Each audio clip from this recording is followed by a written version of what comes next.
আসসালামু আলাইকুম রহমতুল্লাহি ওবরকাতুহু।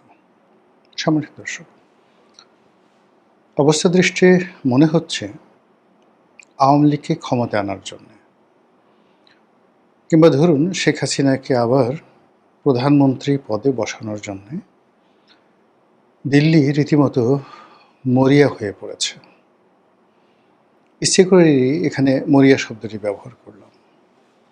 অর্থাৎ এই কাজ না করা পর্যন্ত দিল্লির মৃত্যু হবে না, বা দিল্লি মরতে চাচ্ছে না। কিংবা ধরুন দিল্লির দেহে যতক্ষণ প্রাণ আছে, প্রাণবায়ু আছে, এখানে দিল্লি বলতে কেবলই মাত্র নরেন্দ্র মোদী নয়, পুরো রাষ্ট্রযন্ত্র। তাদের যতক্ষণ পর্যন্ত অস্তিত্ব রয়েছে, প্রাণবায়ু রয়েছে, তাদের ভাবসাব দেখে মনে হচ্ছে তারা বাংলাদেশের রাজনীতিতে তাদের দীর্ঘদিনের পরীক্ষিত মিত্র, তাদের বিশ্বস্ত হামিম বা বন্ধু শেখ হাসিনা এবং আওয়ামী লীগ, তাদেরকে ক্ষমতায় না বসানো পর্যন্ত তারা কোনো কিছুতেই ক্ষান্ত হবেন না। সাম্প্রতিক সময়ে ভারতের একজন রাষ্ট্রদূত নিয়োগ লাভ করেছেন, কিন্তু বাংলাদেশ এখনো পর্যন্ত তাকে অ্যাক্রেডিটেশন দেয়নি, অর্থাৎ তাকে স্বীকৃতি দেয়নি।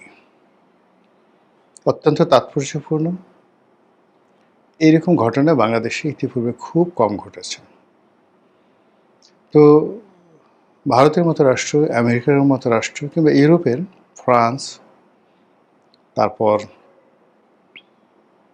আপনার ইংল্যান্ড, জার্মানি, এর বাইরে অস্ট্রেলিয়ার রাষ্ট্রদূত কিংবা কানাডার রাষ্ট্রদূত, এই রাষ্ট্রদূত যারা আছেন বাংলাদেশে, এই রাষ্ট্রগুলোকে খুবই গুরুত্বপূর্ণ মনে করা হয়, এবং রাষ্ট্রদূতরা বাংলাদেশে আসেন, অবাধে বিচরণ করেন, এবং তাদেরকে অ্যাক্রিডেশন দেওয়া হবে না। অর্থাৎ তারা বাংলাদেশে এসে রাষ্ট্রপতির কাছে তাদের পরিচয়পত্র হস্তান্তর করবে। বাংলাদেশ পররাষ্ট্র মন্ত্রণালয়, যেটাকে মিনিস্ট্রি অফ ফরেন অ্যাফেয়ার্স বলা হয়, মোফা, তাদেরকে মেনে নেবে এবং গার্ড অফ অনার প্রদান করে তাদেরকে এদেশে দায়িত্ব পালন করতে দেবে। এটি হলো স্বাভাবিক রীতি। এর বাইরে এই যে নতুন ভারতীয় রাষ্ট্রদূত, তাকে নিয়ে যে ঘটনাগুলো ঘটছে, এটি কোনো স্বাভাবিক প্রক্রিয়া নয়। এই প্রথম একজন প্রফেশনাল রাজনীতিবিদকে বাংলাদেশে নিয়োগ দেওয়া হয়েছে, যিনি ইতিপূর্বে ভারতের কেন্দ্রীয় সরকারের রেল মন্ত্রী হিসেবে দায়িত্ব পালন করেছেন। দ্বিতীয়ত, তিনি পশ্চিমবঙ্গের মানুষ, বাংলা জানেন। তো একে তো ভারতীয় রাজনীতিবিদ, তারপর আবার বাংলা ভাষী রাজনীতিবিদ, এরপর আবার বিজেপি করেন, তার উপরে আবার রেল মন্ত্রণালয়ের মতো অত্যন্ত গুরুত্বপূর্ণ একটি মন্ত্রণালয় তিনি সামলেছিলেন। সেই দীনেশ ত্রিবেদীকে যখন বাংলাদেশে নিয়োগ দেওয়া হলো, তখন থেকেই সবাই আমরা বলাবলি করছিলাম যে ভারত বাংলাদেশকে খুবই তাৎপর্যপূর্ণ, খুবই গুরুত্বপূর্ণ, এবং যাকে বলা হয় নেতিবাচক অর্থে যে কোনো একটি ঘটনা বা দুর্ঘটনা ঘটানোর জন্য তারা এত হাই প্রোফাইলের একজন রাষ্ট্রদূতকে নিয়োগ দিলেন। ইতিপূর্বে ভারতে যে সকল রাষ্ট্রদূত ছিলেন বাংলাদেশে, প্রথম দিকে একজন ডেপুটি সেক্রেটারি পদমর্যাদার, তারপরে জয়েন্ট সেক্রেটারি, একেবারে সর্বশেষ যিনি ছিলেন তিনি ছিলেন এডিশনাল সেক্রেটারি পদমর্যাদার একজন কর্মকর্তা। তো সেখানে এডিশনাল সেক্রেটারি, তারপর সেক্রেটারি, তারপর সিনিয়র সেক্রেটারি, তারপর ক্যাবিনেট সেক্রেটারি বা প্রিন্সিপাল সেক্রেটারি, তারপর উপমন্ত্রী, প্রতিমন্ত্রী, তারপরে ফুলমন্ত্রী, ফুলমন্ত্রীর পরে আবার সবচেয়ে লোভনীয় মন্ত্রী রেলমন্ত্রী। কাজেই ভারতের প্রধানমন্ত্রী নরেন্দ্র মোদী এবং দীনেশ ত্রিবেদী, এই দুজনের যে রাজনৈতিক পরিপক্কতা, গোল এবং চিন্তা চেতনা একই পর্যায়ের, এবং দীনেশ ত্রিবেদীকে কোনো একটি বিষয় ডিসকাস করার জন্য, আলোচনা করার জন্য কোনো অবস্থাতেই পররাষ্ট্র মন্ত্রণালয়ের কোনো প্রোটোকল মানতে হবে না। তিনি সরাসরি জয়শঙ্করের সঙ্গে কথা বলবেন, সরাসরি নরেন্দ্র মোদীর সঙ্গে কথা বলবেন, অথবা প্রয়োজনে স্বরাষ্ট্রমন্ত্রী এবং সরকারের খুবই গুরুত্বপূর্ণ ব্যক্তি যিনি আছেন অমিত শাহ, তার সঙ্গে কথা বলবেন। এইরকম একজন মানুষকে কেন বাংলাদেশে পাঠানো হলো? এই প্রোফাইলের কাউকে তো আমেরিকাতে পাঠানো হচ্ছে না, এই প্রোফাইলে কাউকে রাশিয়াতে পাঠানো হচ্ছে না, চিনে না। তাহলে বাংলাদেশের সঙ্গে এমন কি হলো যে দীনেশ ত্রিবেদীর মতো একজন মানুষকে এখানে পাঠাতে হবে? ইট মিনস বাংলাদেশের ব্যাপারে ভারত মরিয়া হয়ে পড়েছে। আর এটা বাংলাদেশ বুঝতে পারার কারণে দীনেশ ত্রিবেদীকে এখনও পর্যন্ত অ্যাক্রিডিটেশন প্রদান করা হয়নি বা তাকে মেনে নেওয়া হয়নি। কাজেই বাংলাদেশ যদি তাকে মেনে না নেয়, তাকে ফেরত যেতে হবে। এই বাস্তবতায় দীনেশ ত্রিবেদী তিনি জানেন, তিনি বাংলাদেশে যখন ঢুকছিলেন ঠিক সেই সময়টাতে বেনাপোল সীমান্তে যে সকল কথাবার্তা বলেছেন, বাংলাদেশ বলছে এগুলো খুবই আপত্তিকর। তিনি বাংলার আকাশ বাতাস সব কিছুর মধ্যে অভিন্নতা দেখতে পাচ্ছেন ভারতের। তিনি বাংলাদেশের সঙ্গে ভারতের 140 কোটি মানুষকে মিশিয়ে দিয়েছেন এবং তিনি বলছেন যে এই দুটো জাতি যদি এক হয়, জনগণ যদি এক হয়, যে আমাদের ভাষা এক, আমাদের কথা এক, আমাদের অনুভূতি এক, আমাদের ব্যথা বেদনা এক, আমরা দূরে কেন থাকবো, আমরা একত্রে থাকবো। এবং তিনি বলছেন আমি এমন কিছু করব যাতে এদেশের মানুষ সবাই খুশি হবে। ভালো কথা। তো সেই কাজগুলো কি? সে কাজগুলো অতীতে যেভাবে ভারত কাশ্মীরকে ভালোবেসেছে, যেভাবে ভারত যাকে বলা হয় হায়দ্রাবাদকে ভালোবেসেছে, কিংবা আপনার সেই লেন্দুব দর্জিকে তারা যেভাবে বানিয়েছে, সেই ভূমিকে তারা ভালোবেসেছে। সেই রকমভাবে কি বাংলাদেশকে আসলে তারা ভালোবাসতে চায় কি না, এই কথাগুলো আলোচনা হচ্ছে।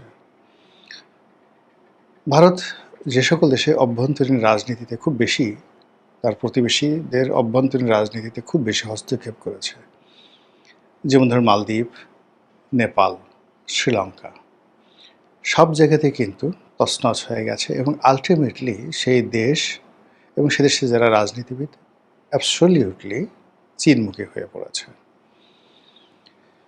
তো ভারতের সেই যে অভিজ্ঞতা, সেই অভিজ্ঞতার আলোকে যেটা তারা শ্রীলঙ্কাতে করেছে, কাশ্মীরে করেছে, নেপালে করেছে, আফগানিস্তানে করেছে, মালদ্বীপে করেছে, বাংলাদেশের ক্ষেত্রে যেন সেটা না ঘটে। এর কারণ হলো বাংলাদেশের যে ভৌগোলিক অবস্থান, সেই ভৌগোলিক অবস্থানে ভারতের প্রায় 70 কোটি মানুষ, অর্থাৎ 140 কোটি ভারতীয় নাগরিকদের মধ্যে অর্ধেকটি এই বাংলাদেশের চারিদিকে বসবাস করে।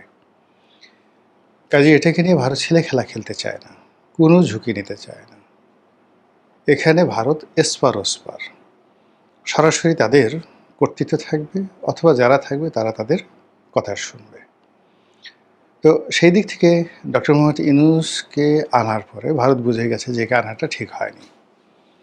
ডক্টর মোহাম্মদ ইউনূসের আসার পেছনে ভারতের একটা গ্রিন সিগন্যাল ছিল। আমেরিকা এনেছে, কিন্তু ভারতের গ্রিন সিগন্যাল ছাড়া তিনি আসতে পারতেন না।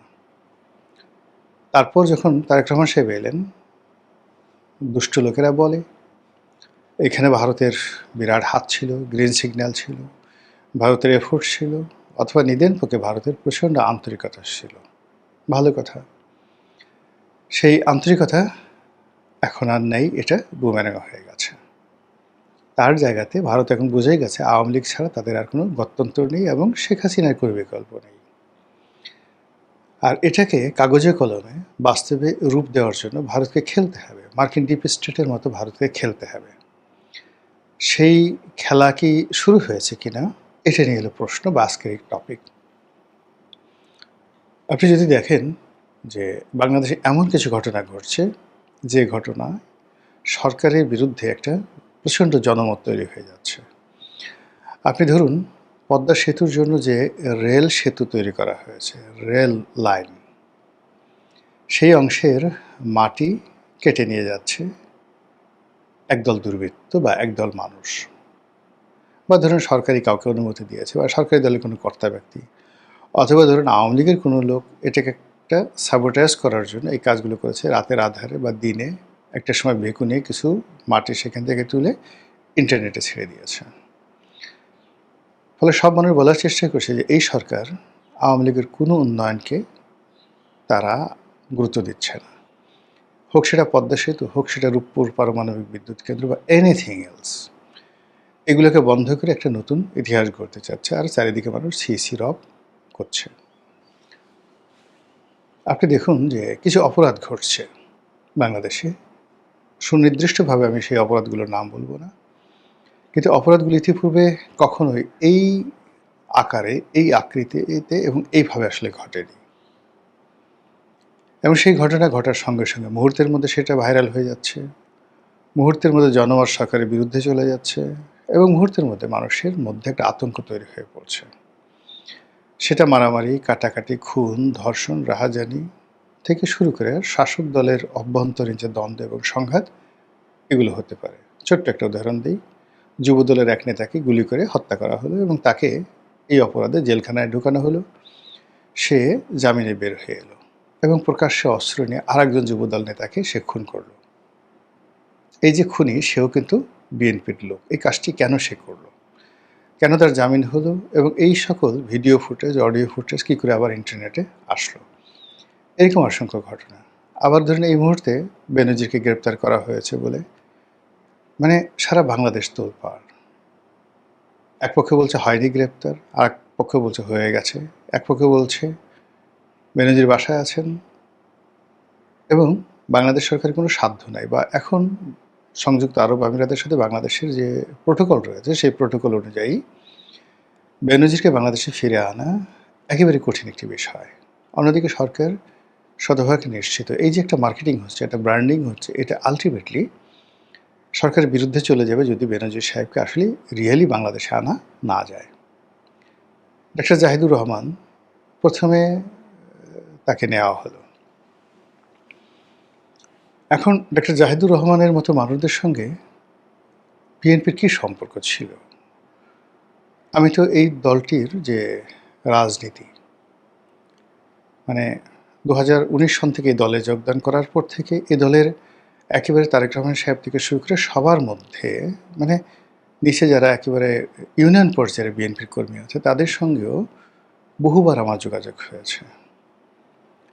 এর কারণ হলো যে বিএনপির সবচেয়ে খারাপ সময়টিতে যে কজন লোক ফ্রিলি মুভমেন্ট করতে পেরেছিল, সেটা কৌশলের কারণে হোক, অন্য যে কোনো কারণ হোক, তার মধ্যে আমি অন্যতম। তো কাজেই বিভিন্ন বিষয়, আর যেহেতু আওয়ামী লীগ থেকে এসেছিলাম, আওয়ামী লীগের অনেকের সঙ্গে সম্পর্ক ভালো, এই জন্য বিএনপির বহু মানুষ বুদ্ধির জন্য, পরামর্শের জন্য, সাহায্যের জন্য কথা বলতেন, গোপন কথা বলতেন, প্রকাশ্য কথা বলতেন। তাদের দলের অনেক গোপনীয় বিষয়গুলো জানার সুযোগ হয়েছে, কিন্তু কোথাও তো জাহেদকে দেখিনি। এখন এই জাহেদ হঠাৎ করে প্রধানমন্ত্রী তারেক রহমানের খুব গুরুত্বপূর্ণ বিশ্বস্ত পার্টনার হয়ে গেলেন। একইভাবে খলিলুর রহমান হয়ে গেলেন। আরও অনেকগুলো ব্যক্তি চলে এলো যাদের সঙ্গে বিএনপির কোনো সংযোগ এবং সম্পর্ক নেই। All on a sudden they became hero of the hero.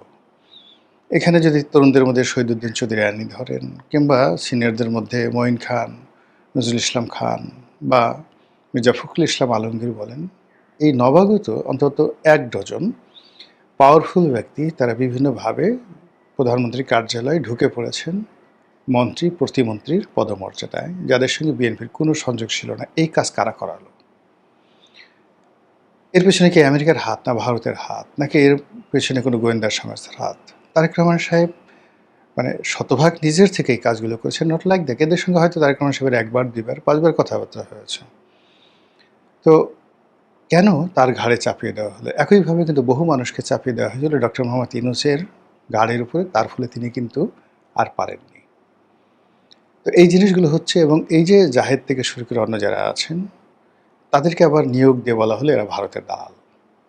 আবার ভারতের দালাল হিসেবে তারা যখন ভারতে গেলেন, ভারত থেকে তাদেরকে তাড়িয়ে দেওয়া হলো, প্রত্যাখ্যাত করা হলো, বা তারা ফিরে এলেন, ভারতকে মুখের উপর না বলে দিলেন, হোয়াট এভার মেবি, কিন্তু ইজ্জত যা যাওয়ার সব কিছু চলে গেল সরকার প্রধানের। এর মধ্যে আবার সরকার প্রধান মালয়েশিয়াতে যাচ্ছেন এবং মালয়েশিয়া থেকে সেখান থেকে আবার তিনি চীন যাবেন। আমার বিশ্বাস, আজকে বলে রাখলাম, লিখে রাখেন, মালয়েশিয়া থেকে চীন যাবেন এবং চীন থেকে প্রধানমন্ত্রী ফিরবেন, এবং ফেরার পর আপনি দেখবেন রাজনীতির সমীকরণটা কোন জায়গা থেকে দাঁড়ায়। এই যে অবস্থা, যা কিছু হচ্ছে, মনে হচ্ছে অনেকগুলো স্যাবোটাজ, অনেকগুলো চক্রান্ত, অনেকগুলো ঘটনা ঘটানোর জন্য দিল্লি তার সর্বশক্তি নিয়োগ করে যে কাজ করছে, মরিয়া হয়ে পড়েছে, সেটা হলো তাদের মিত্রকে বাংলাদেশে ফেরানোর জন্য। সাধু সাবধান, যারা খুশি হবার তারা খুশি হন, যারা বেজার হবার তারা বেজার না হয়ে কী করে খুশি থাকা যায় সেই প্রকল্প গ্রহণ করুন। আসসালামু আলাইকুম রহমতুল্লাহি ওয়া বারাকাতুহু।